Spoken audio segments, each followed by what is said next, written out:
National Union of People's Lawyer kon NUPL mihulagway nga illegal ang gihimong operasyon sa kapulisan pagkuha sa mga minoridad o minoridad nga malumad ug ang pagdakop sa 7 ka mahamtong. Samtang ang University of San Carlos ug ang labaw sa East VD Congregation mitataw o mihatag og katin-awan sa isyu. Ani ang report.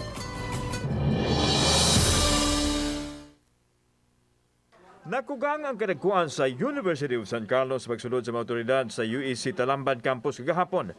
Mato ni Father Narciso Silian, University President, nga kung nakik-alayon lang unta kanila ang mga ahensya sa gamhanan, mas mapasayon unta ang proseso kay sila mismo gusto na usab nga makapauli na sa Mindanao ang mga lumad.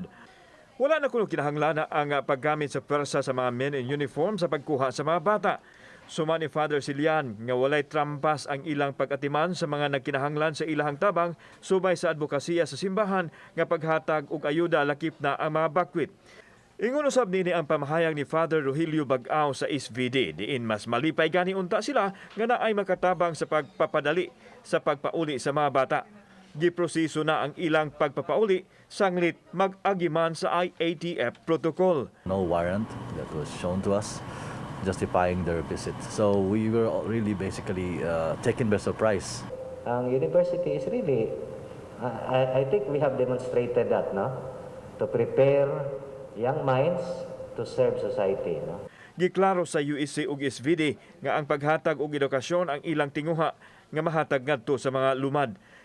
Gisalikway sa Pangulo sa tunghaan nga gihimong training ground sa mga walhon ang ilang pasilidad. Came to our awareness that these children were being trained to become combatants. And that is not consistent to our advocacy, education of advocacy. We are vehemently against violence, any form of violence and armed conflict.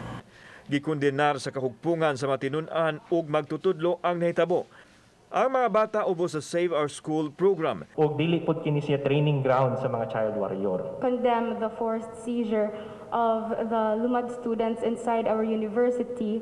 Samtang gikwestiyon sa National Unions of People's Lawyer ang legalidad sa operasyon, ilabi na ang pagsikop sa mga hamtong. Ang NUPL maoy mibarog nga counsel sa mga dinakpan. Nagi mga pipila ka kalapasan, no? Isip usa ka child rights lawyer, nakita nato nga wala gyud ni sunod sa protocol, no? Kauban si Marlon Milgaso, ako si Alan Domingo. Balitang Bisdak.